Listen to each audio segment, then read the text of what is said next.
ভালটোক ভাল কম বেয়াটোক বেয়া কম এয়া মই স্বীকাৰ কৰিবই লাগিব যে প্ৰমোদ বড়ো ডাঙৰীয়াই BTCৰ চিফ হৈ থকা সময়ছোৱাত প্ৰমোদ বড়োৰ UPPL চৰকাৰৰ 5 বছৰ সময়ছোৱাত BTCত জাতিগত সংঘৰ্ষ এটাও হোৱা নাছিল। खुलुमबाय रायजोफोर गिबिसिन थाराव पि थांखि ब्लग इउट्युब चेनेलनिफ्राय रायजो राजा बयनिसिमबो फुंबिलिनि गोजोननाय बावहरनाय जाबाय।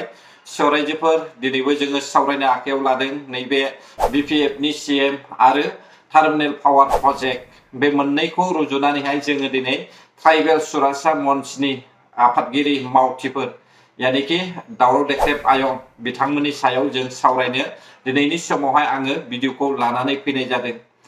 रायजो राजा नोंथांमोन जोङो बयबो मिथिखागौ बिनिनो सिगाङावहाय जोङो आबसुनि दैदेनगिरि दिपेन बर' सारनि भिडिअखौहाय नोंथांमोना गिबिसिन थारावनो खोनासंलानो जाबाय बिथाङा मा फोरमायदों।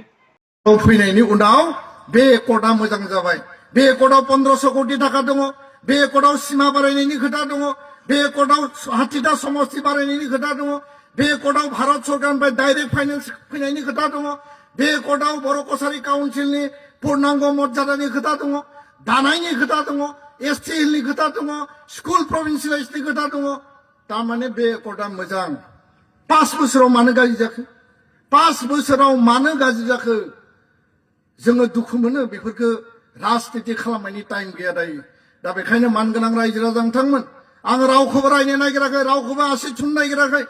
जोङो खौसेथिनि बाथ्राबो जेब्ला बुंदों खौसेयै जुजियोब्ला दिनै जेरैबायदि एकर्ड डे BTCआव फालिदों आरो बे फालिनायनि गेजेरजों मानगोनां हाग्रामा महिलारि बिथाङा आसाम सरकार भारत सरकारखौ खावलायोब्ला बे एकर्डआ प्रमोद बर'नि, गोविन्द बसुमतारीनि बा रन्जन दैमारिनि, धीरेन बर'नि सावरायग्रानि, एबसु NDB UPPOनि बै समनि मिनिस्टार बसुमतारी एकर्डनि सागानगिरि बा दानि आथिखाल सोरबा दिपेन बर' खनिन बसुमतारीनि व्यक्तिगत सम्पत्ति नङा। एकर्ड मोनसेया जातीय दलिल, एकर्ड मोनसे जातीय मोनसे माइल खुन्थिया। बे एकर्डआव थानाय दफाखौ मावोब्ला हारि समाज इयुन जोलैया लाब जागोन, साख्रि बाख्रि मोनगोन, फरायनो मोनगोन, जोंनि ओनसोलखौ जौगानायनि थाखाय जों अधिकार। जों दिनैनि समावहाय बयबो मिथिगौ BPFनि CM बिथां हाग्रामा महिलारिया दिनैनि समावहाय BTR एकर्डखौहाय गनायनो बाध्य जादों। जोङो बाध्य जादोंसो होननानै बुंनांगोन रायजोफोर। मानोना बिथाङा फैबाय थानाय विधानसभा इलेक्शनखौ नोजोर होनानैहाय दिनैनि समावहाय रायजो राजाफोरनि सिगाङावहाय दिन्थिफ्लानाय होननानैसो जोङो बुंनांगोन। मानोना BTR एकर्डखौहाय थांनाय 5 बोसोरसिमहालागै बियो माब्लाबाबो गनायाखै आरो बिनि मावथिफोर लोगोसे ट्राइबेल सुरक्षा मन्चनि आफादगिरि मावथि बिथांमोन आरो APB पार्टीनि बिथांमोन आरो जायफ्रा भलन्टियार फर्स आरो बनसु बिथांमोना साफ्रोमबो दैदेनगिरिफ्रा BTR एकर्डखौहाय गनायाखै। बेयो पिस एकर्ड। दिनै पिस एकर्डनि सायावबो आरोबाव जोङो BPFनि CMनि फेसबुक पेजनिफ्राय माखासे पस्टखौ जोङो नुनो मोनदों। दा बेफोरखौ नायोब्ला जोङो दिनैनि समाव जोङो BPFनि CMखौ दिन्थिफ्लानाय होननानैबो जोङो बुंनांगोन रायजोफोर। ब्लेक डे फालिनो नागिरग्रा जायफ्रा बर' हारिनि रायजो राजाफोरनि दैदेनगिरिफोर नोंथांमोना नैबे बेलायावहाय मा बुंनो सानो आं बेखौसो कुइसन खालामदों। मानोना BPFनि CM मिस्टार महिलारिया 27 अक्ट' खालार खालि जेब्लानाखि BTR एकर्डनि पिस एकर्ड डे बे समावहाय बिथाङा माखासे भाषणफोर होदों, बाथ्रा बुंनाय जोङो खोनादों। इन्डास्ट्रियेलनि बाथ्रा बुंदों बिथाङा, पावार प्रजेक्टनि खोथा बुंदों। नाथाय साफ्रोमबो बर' रायजो राजा नोंथांमोना मिथिगौ थांनाय UPPLनि सरकारावहाय बै समावहाय जेब्लानाखि 2.0 एडभान्टेज आसामनि गेजेरजोंहाय माखासे भारतनि गिदिर गिदिर बिजनेसमेन मुकेश आम्बानी, आदानि आटानि, टाटा कम्पानि, रिलायन्स कम्पानि बैसोर बायदि जेसेबांनाखि भारतनि गिदिर गिदिर बिजनेसमेन दङ बिसोरो टार्मिनेल पावार प्रजेक्ट बानायनो थाखाय बासबारियावहाय पर्बतजरानि बासबारियावहाय बेयावहाय थांखि लादोंमोन UPPLनि सरकारा।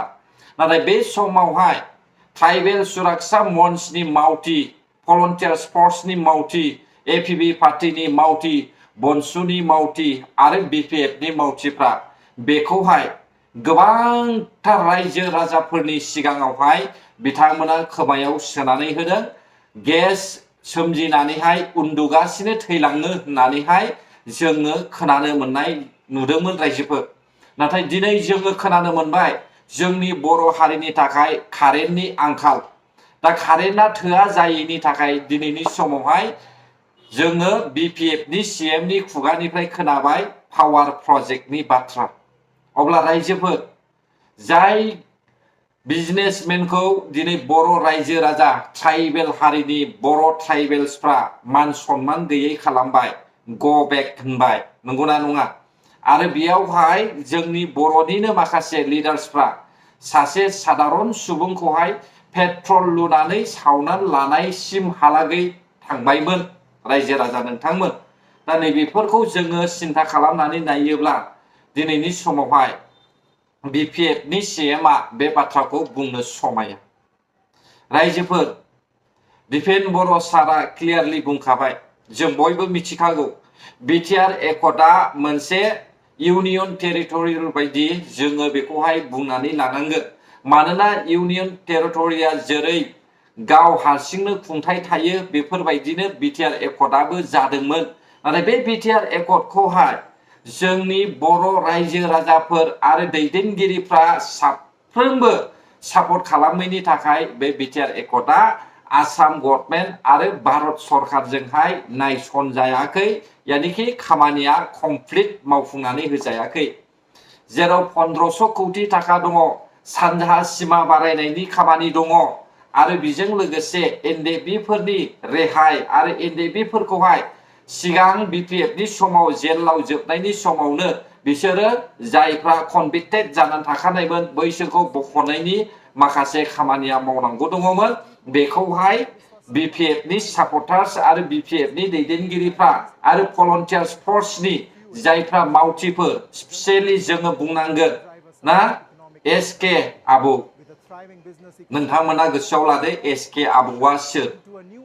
आरो जोङो बुंनांगोन बनसुनि आफादगिरि बनजित मनजिल, बिथांमोना माब्लाबाबो बिटिआर एकर्डखौहाय सापर्ट खालामाखै आरो रायजो राजाफोरनि सिगाङावहाय कास्टम बसुमतारी, बिक्रम दैमारी, प्रहलाद ब्रह्म, रिन्जय बर' बिथांमोना बिटिआर एकर्डनि सायावहाय गोबांथार बायदिसिना बुंबोनाय जोङो खोनानो मोनदों रायजो राजा नोंथांमोन। दिनै बेनिखायनो बिटिआर एकर्डआ गोनां खामानिफ्रानो मावफुंजायाखै, जों बेखौहाय नुदों रायजोफोर। गोबां नाजादों UPPLनि CMआबो, नाथाय बर' हारिया सापर्ट गैयैनि थाखाय बे खामानिया जाफुङाखै। दिनैलाय जों माथो नुखो ना रायजोफोर? इन्डास्ट्रियेलनि बाथ्रा बुंदों दिनैहाय, टार्मिनेल पावार प्रजेक्टनि खोथा बुंदों। पावार प्रजेक्ट हा जोंनि बर' हारिनि थाखाय जुदि गावनि हायावनो जुदि जोङो पावार प्रजेक्ट बानायनानैहाय बिजनेस खालामनो हायोब्ला बेयाव बेसेबां मोजां जोंनि बर' हारिनि थाखायनो सुबिदा जागोन, बेखौहाय जोङो साननाया मोजांमोन। दिनै मोनगोन ना मोनफिना बिनि जेबो बेयावहाय सिमा गैया रायजोफोर। मानोना मान सन्मान गैयै खालामबाय बर' हारिया भारतनि बयनिफ्रायबो देरसिन बिजनेसमेन मुकेश आम्बानी आरो टाटा कम्पानिनि जायफ्रा अनार बिसोरखौहाय मान सन्मान गैयै खालामबाय जोंनि बर' हारिया। दा बेफोरखौ नोजोर होयोब्ला हयथ' BPFनि समावहाय बे जाफुंनाय नङा, मिथिबाय दा रायजोफोर? बर' हारिनि थाखाय, रायजो राजानि थाखाय मोजां खामानि मावनो प्रमद बर' सारआ सानदोंमोन, रायजो राजानि डेभेलपनि थाखाय सानदोंमोन। नाथाय उदैनि ओंखाम नागिरग्रा, ओरैनो उन्दुनानैहाय फैसा खामायनो नागिरग्रा बर'नि माखासे लिडारफ्रा बेखौहाय सानालासे रायजो राजाफोरखौहाय इयुनाव दोननानै गावसोर सिगां जानानै खामानि मावनायावनो बेफोरो गासैबो हलाय जाजोबदों होननानै आं सानो रायजोफोर ना। दा नोंथांमोना नाय, गावनि जायगायावनो दङ जेरावहाय जोंहा सालाखाथि, नंगौना नङा? बे सालाखाथि जायगायावनो दङ टार्मिनेल पावार प्रजेक्ट। दा बेफोरनिफ्रायसो जोङो कारेन्टखौहाय मोननो थोजासे नङा।